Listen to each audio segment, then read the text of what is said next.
Mars. At dahil nga nasa fitness era na tayo, kasi kailangan natin magpaka-healthy. Ito na nga, meron tayo nung Watch 4 ng Huawei. So, buksan natin.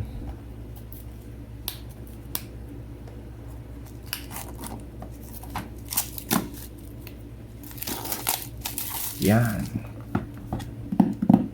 Wah, unboxing. So, tignan natin. So, unbox lang natin siya, mga Mars, no? Ayan. So, it's a Huawei Watch 4. So, ito siya. Ayan. So, ang kagandahan dito, no, is, pinaka nagustuhan natin dito is meron siya ng ECG function. And ayun na nga, 14 days nga daw yung battery life.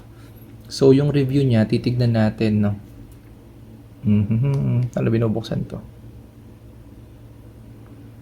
Ito.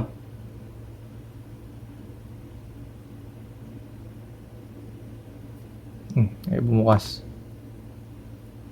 Ano ba to? Hop. Yung para sa sensor. So, lagyan natin yan. Tapos ito at yung open. Pero ayaw niya mag-open. Siguro wala na tong battery. Pero yan, ito yung watch. Watch. So, ito yung Huawei Mate 20 natin. Legendary phone. So, it comes with a cute ng box, oh. Tapos, this one is syempre yung kanyang charger. Ayan, parang karamihan ng charger niya. It comes with a charger and ano to? Syempre yung manual. Ayan. So it comes with this warranty card. Tsaka itong guide something. Quick start guide yun. Tsaka ano pa ba yun nandun? Tsaka itong set up your device. Pair the device with your phone using the Huawei Health App. Ayan. So ito no, ito yung phone natin, Huawei Mate 20 Pro. Tagal na sa atin yan. Sana magkaroon naman ng Huawei Mate 70 Pro or 80 Pro na pangmalakasan na global.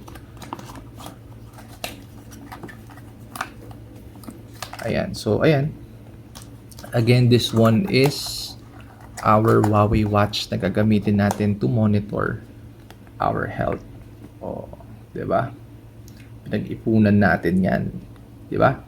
Salamat, savings. So, ayun lang. Review, tignan natin sa mga susunod na araw. Let's go!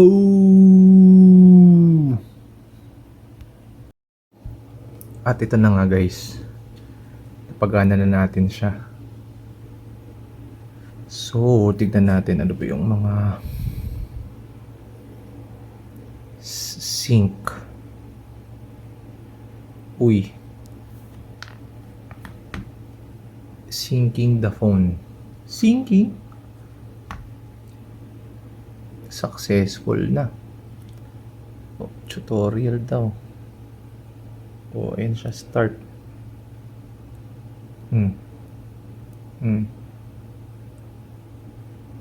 Press the crown twice to view recent task.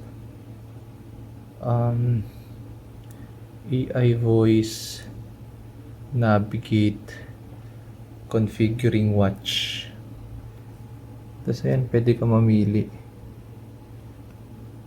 Watch faces.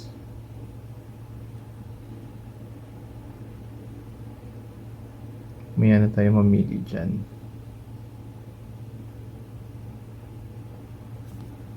Tignan natin ano nang configuring pa.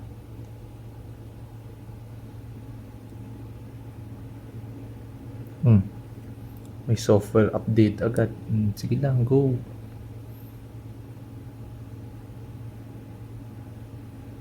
So, ayan siya. Pinilan ko na rin siya ng bilis, no? Dumating agad. Screen.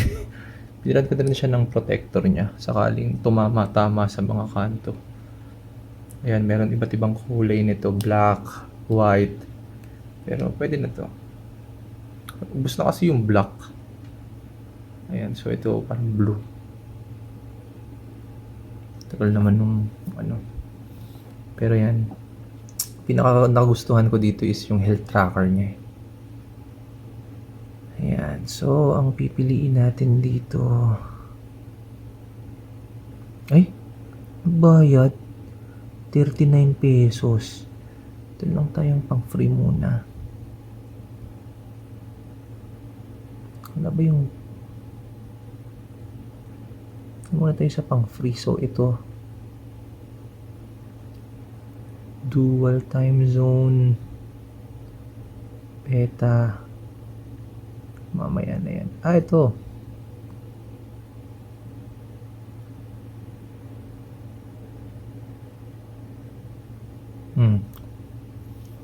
para kita natin yung stress.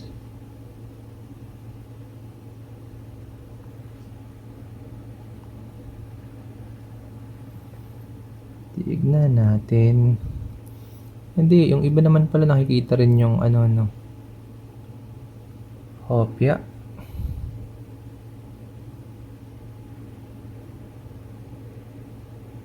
Agree.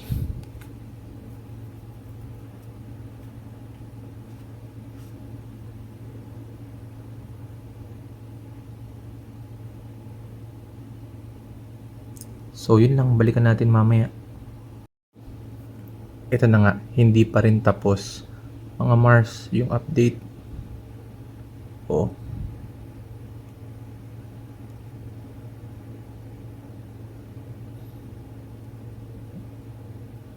Asa na siya? 60%. Pero, ayan. Ayan siya. Oh.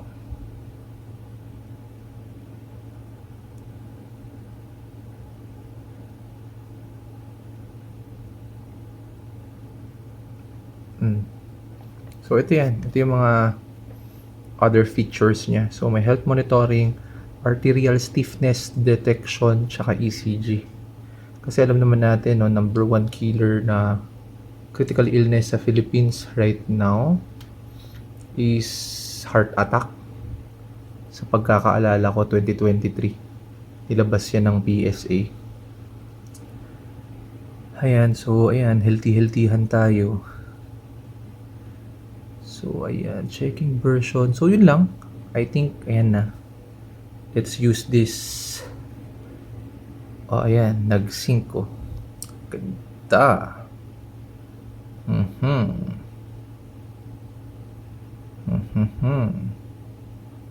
So yun lang. So again, 30 ng taliri. So again, this one is your Huawei Watch 4. So yun lang. Let's go! So altitude, barometer, stress level, wala pa kasi heart rate. Ito yung oxygen daw sa katawan. Hindi ko alam kung accurate ba talaga sila, pero it's nice, no? As a health tracker. So nabulol pa. Another day, another watch. Another watch. Let's go.